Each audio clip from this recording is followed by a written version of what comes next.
detenerte? La muerte, la edad o la idea? ¿Quién va a detenerte? Bienvenue à Radio Videmus. Aujourd'hui, on a l'opportunité de parler avec une artiste brésilo-américaine depuis Boston. Elle habite ici depuis 13 ans. Elle va nous raconter de ses origines avec l'art, comment elle se sent comme personne biculturelle et comment ça se voit aux États-Unis. Profitons bien, vous pouvez retrouver la vidéo sur nos réseaux Instagram radio.videmus et cherchant Radio Videmus par YouTube et Spotify. Avec vous, la première partie. Hello, welcome to Radio Videmus. We are French radio, and we really love to talk to immigrants working in culture. So it was so nice to meet you and to hear about your work. Tell me a little bit about your process. How do you get inspired? We'll start with that. And what your name is. Well, hello, my name is Julia Cseko, and I am a Brazilian-American artist, and I'm here in Boston right now. We're in Boston. My process and inspiration, I think I would say, are circumstantial and very related to the world. Like, what am I seeing? What am I experiencing? What are people that I know and love are experiencing and feeling? What do I think that is missing, I think inspires me, and what do I think I would like to see also inspires me. Mm-hmm. I think that might be the biggest one. Like, what do I want, or what do I think would be a good thing to happen for the greater good? That's kind of where my brain goes. That's I think. Great. So what was your artistic process growing up? How did you get involved in art? Oh boy, great question. So I was 17, and my mom is a scientist. My father's an experimental music composer. So I was very fortunate to be taken to museums, to concerts. I remember once when I was a teen, I was taken to like a Godard marathon and watched like 3 Godard movies in a row. So yes, I was set up in a way that like art was always part of my kind of environment. And then I went to this exhibition in Rio, in Brazil, and there were 2 artists. Luciano Fabro was one of them, was at the Artística Center, and Luciano Fabro is from the Arte Povera, and he had a piece that really struck me. It was a beautiful piece about the myth of Sisyphus, and it's a big roll of marble that's engraved with this really beautiful, like, Renaissance-style drawing, and he puts this mound of cocoa powder in front of it and rolls it, and then it creates this imprint of Sisyphus rolling this roll of marble. That, like, I don't know what happened to my brain, but it like snapped something like lightning, and I'm like, wow, this is really beautiful, and I kind of want to figure out how to do this. And then the other one was Bispo do Rosário, which is a Brazilian artist. He was committed for many years. He was, just considered a mentally ill person, but he was an incredible artist, and he just was very prolific, and he embroidered pieces. There was a lot of words in his work, a lot of writing, and just kind of this weird spiritual, like, fantasy world that he created, but also sculptures, and just really beautiful. And it was this show organized by Nilson de Silveira, which is like a really wonderful person that came from the 50s, really advocating for better conditions in mental health facilities and whatnot. That also spoke to me. I was like, wait, this person was in an asylum for most of his life, and he was such a good artist, and it really speaks. So how do you do that? And those were the 2 artists, and I was 17, and I just made up my mind. I was like, I'm going to go to art school. That was it. That was this moment of like, that's it. I'm going to do it. It was a weird moment. So when does sewing come into your practice? So that's really interesting, because when does it come into my practice? What happened that I decided to sew? I think I was like clothing.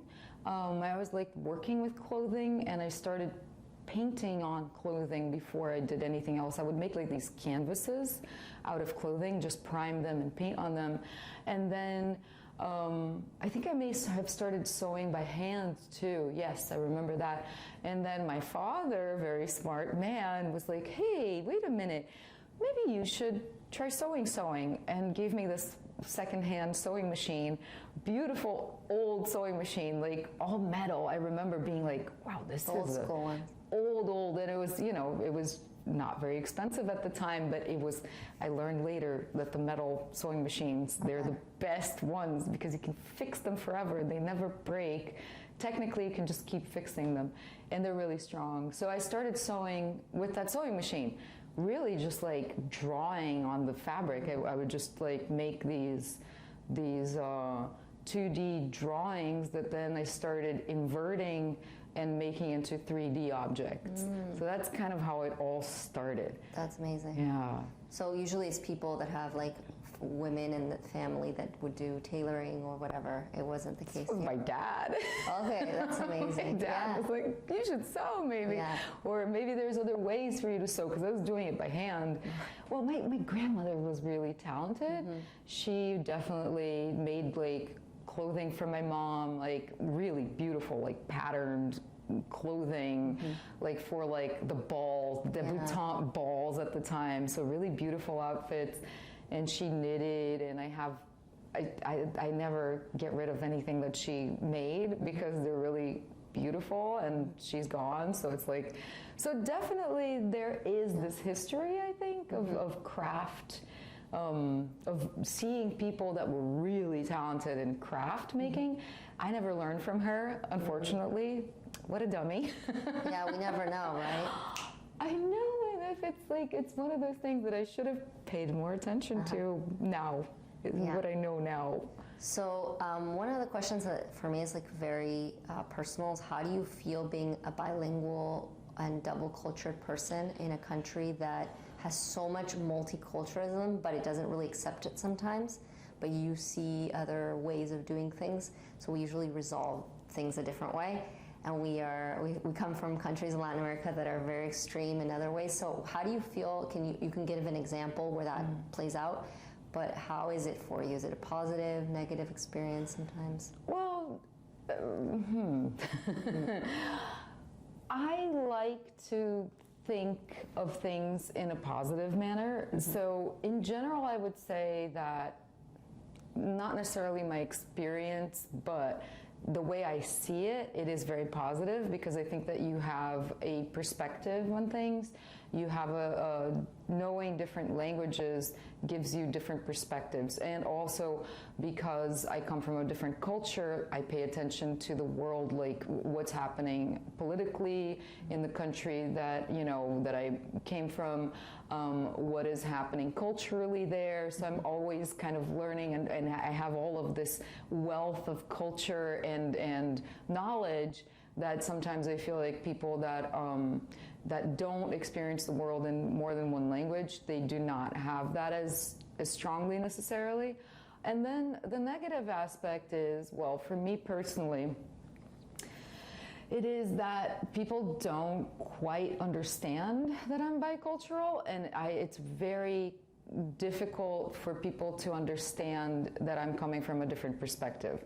So I usually have to explain it, and even when I explain it, I don't know if it's quite understood.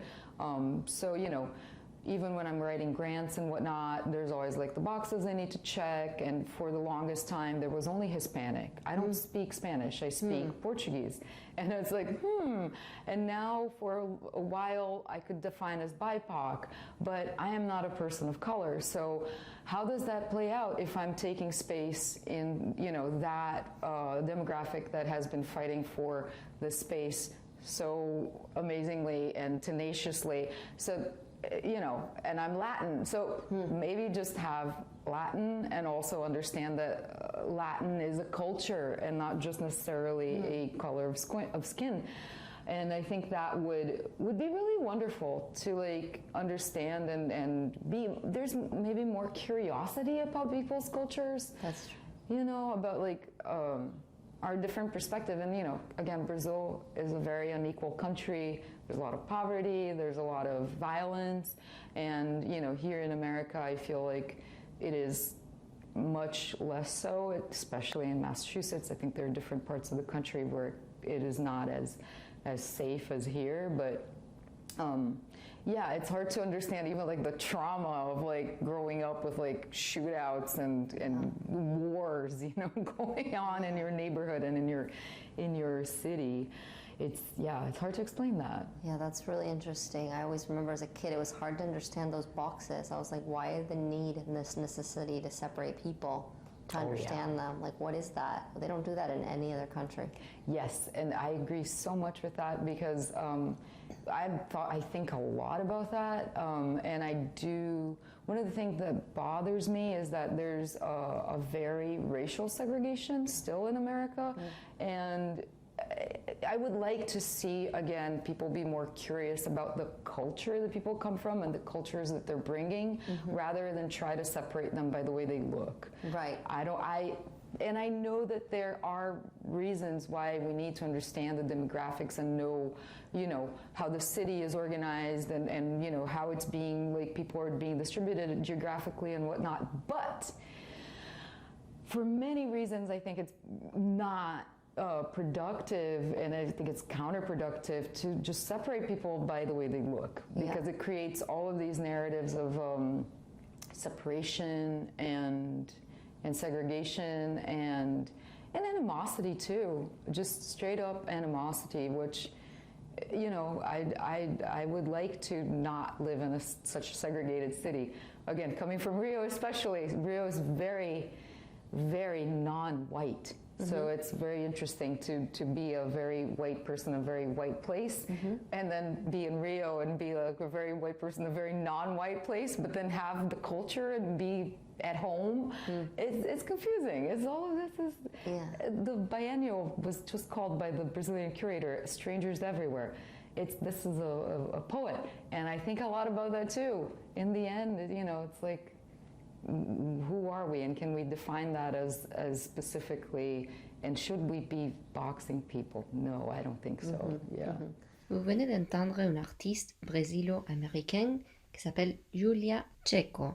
Elle est une artiste multidisciplinaire, mais les œuvres que je vois et que vous pouvez regarder sur nos réseaux, en les vidéos que je fais pour l'interview, c'est vraiment quelque chose d'incroyable parce qu'elle utilise la machine à coudre, des drapeaux, et vraiment toutes les questions que je voulais les poser sur ses origines, sur comment elle se sent aux États-Unis comme emigrant depuis 17 ans, et vraiment qu'est-ce qu'elle pense sur les processus non créatifs du boulot, non? Les parties administratives. C'est pour ça que je vous laisse avec la deuxième partie de cette incroyable interview en Boston avec Julia Cseko. Vous écoutez Radio Videmus sur Campus Toulouse FM. So that brings me to your work because I feel like at least what we're seeing here is a combination, like that struggle of politics and culture. Like, how would you explain how what we're going to be seeing in this video? What are people like experiencing? So it's interesting. I've been here in Massachusetts for about 13 years now, and I had a few years to think about how to speak with the people here more, maybe in their terms. Still not sure that I'm there, but I think I'm trying. And one of the things that we're seeing here is a lot of symbols. And the symbols in particular that I'm using in this work, they're flags. And flags are such a weird symbol because they're very loaded in one sense, and they're very invisible in another sense. And especially in America, when I moved here, I saw so many American flags, and it made me feel so strange because I felt like I was doing something wrong. I was like, am I supposed to be here? Is this telling me that I'm not from here? Is this telling me that I should be proud of where I am? Is this, I'm not, but it did not feel welcoming, the amount of American flags that I saw everywhere. And so I decided that, yes, let's explore this. And what we're seeing in particular here is like a reaction to upstate New York, which I hadn't really experienced upstate New York until I went to a residency there. And it was surprising to me because it was a lot of abandoned farms, abandoned industry, factories, abandoned houses. It looked a lot like a modern ruin. And a lot of the flags that I saw there were Trump supporting flags. And it's supposed to be a blue state, purple state, because it's like red and blue mixed. But in the particular space that I was, it was very pro-Trump. So I started thinking of the Trump flags, and I created a piece that's letters created with flags that are folded in half and then cut, and it spells apocalypse. It's all Trump flags and American flags. And it started to, well, first of all, I do believe that, you know, going down that path without critical thinking is going to lead to disaster, as we're seeing. It is, you know, but I wanted to avoid it. I was like, again, what do I want? Because that's not what I want, but it's what I'm seeing. So how do we flip that narrative? How do we get out of this very straight path into disaster? I was like, okay, excuse my French, screw it. I'm gonna, excuse my French, that's cute. I'm gonna not finish this word because I don't believe that it's supposed to be that way. So what's the opposite? What's the opposite of apocalyptic? And I had to think a little bit about it, and then something like a seminal piece of North American culture, the electric acid Kool-Aid, oh my God, I can never say this name right, the electric Kool-Aid acid test. It's a book by Tom Wolfe, and it's speaking about some beat generation people that just decide to live in a school bus and travel across America. And at the time, acid was not illegal, and they're experimenting with it quite a bit and doing a lot of civil disobedience and just being hippies in the most hilarious and unabashed way possible. And their bus was actually called Further. And I decided that was a great word. It's Further. Okay, that's a good word. And in the book, eventually the bus is actually named Further with a U, which is in my mind like further than further. That's good, yeah. Yeah. I thought it was so funny, and it was such a dark situation, and I was like, we need some humor. And then I picked flags that I think are positive symbols, to me at least, and a lot of them are pride flags, so, you know, radical self-expression, love as something that doesn't have gender or rules, boundary, yeah, it's just unbound love. And there's the Democratic Socialist flag, and there's the Black Lives Matter flag, and there's the Anti-Fascist Action, Antifa flag, and then there's the joke on Don't Tread on Me, which is No Step on Snake, which I think is a cute little joke about it, and Science is Real, and, you know, Black Lives Matter, Love is Love, and then the Women's Lib, and the American Indigenous Movement. So I was like, okay, these are good flags, and further, like, let's take this the next level. Like, let's go and explore this instead of the apocalypse. Yeah. Wow. Yeah. It's incredible. So how do you, as an artist, find spaces you were talking about grants, you have something coming up in Brazil. Yes. How is that process for you, the non-creative? Ooh, actually, that's really funny that you asked, because until like a month ago, I was feeling like I was an admin, and I was going crazy because I have been doing so much admin work because of grant writing and whatnot.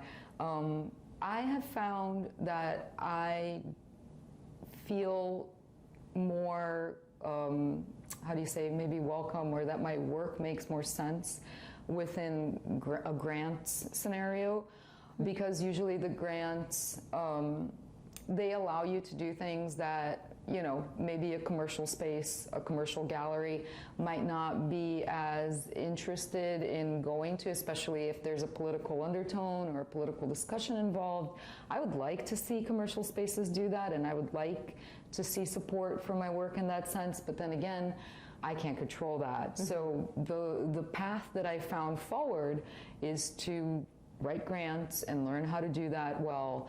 And it's been positive and it's been rewarding. It's also a lot of work, like everything in life. But I am right now the Salem Public Artist in Residence. So this is an year-long residency. I'm in Salem every Tuesday and Thursday, and then I have people that are ambassadors for me working Saturdays and Sundays. And the studio is essentially open. The piece is about immigration rights. It's essentially welcoming immigrants. And then there's the other big project that I'm working on right now, which is the SMFA Traveling Fellow Grant, in which I'm going to go to Brazil, to my city, my home city, Rio, and I'm going to create a new body of work that is an affectionate, how do you say roteiro? Like a route across the city that speaks personally to me and then historically. So one of the first places that I'm pretty in a good place to create the piece that I want to create there, everybody's on board, is the Federal University of Rio, where I graduated from with a BFA, EBA, it's the UFRJ, and I want to go there and do these performances involving the sculpture studio. That is it's a beautiful modernist building, larger than life, large windows, like really beautifully done. At the same time, it is falling apart. And we're just all kind of hoping and praying that it doesn't dissolve, because it is the public university and it's free education. Wow. So, and that's where I graduated from. That's amazing. It's full circle. Yes, exactly. And I want to go there too, because I even trying to find photos of the sculpture studio at the university, I couldn't find them online. That made me so upset. It made me so sad. It's a beautiful place. It's huge. It's gorgeous. And so many artists went through that space. And it just felt so hurtful that there's not even photos of this place online. And so one of the things is to kind of also celebrate the space, honor it, and have some more memory visibility for what it is and for what it could be, right? Right. Yeah. Right. So do you have any messages or anything you want to say to our public or just your public? I think a lot about this, and I think one of the things that I think is that there's so much evil going on in the world right now, and the world does feel like a very complicated place. And one of the things that I try to do is to sometimes ground myself and think about what can we do? What are the things that I love? Who are the people that I love? And what are these communities that can give me respite and a recharge, so I can think about the world in a way that doesn't feel like I can't change anything. And I always believe that we can. I've done a lot of organizing in my life too. One of the things maybe that to summarize that is organizing works. Every time that I've organized and demanded something from the government, from the organizations that I'm working with, if people came together, things happened and we got victories. Maybe it wasn't the full victory, maybe it was partial victory, but Or just to start the conversation. Exactly. That's amazing. So get together, organize, don't feel impotent, don't feel the world is too big or the problems are too big. There's always stuff that can be done. That's kind of where my mind is at. Thank you so much, Julia, for being on the radio with us, and I hope people will check out your work so they can visit you online. Yeah. Your Instagram and your website. Yes. We'll be sharing all of those things. Thank you. All right, thank you. Thank you. Merci de partager toutes les interviews qu'on a pour vous ici en Campus Toulouse FM. Je suis Barbara Lowe et on se retrouve pour cette émission bilingue franco-espagnol et parfois anglais. Merci à Boston Center for the Arts et aux artistes en résidence. Vous pouvez contacter l'artiste par Instagram @cseko, CSEKO Julia, ou son site web www.juliacseko.com. Il y aura une prochaine émission avec une artiste russe qui habite là-bas aussi. Je vous laisse avec la musique du final du père de l'artiste Julia, Noite do Cadete 5, Julia Cseko et l'interprète Joachim Abreu. Merci.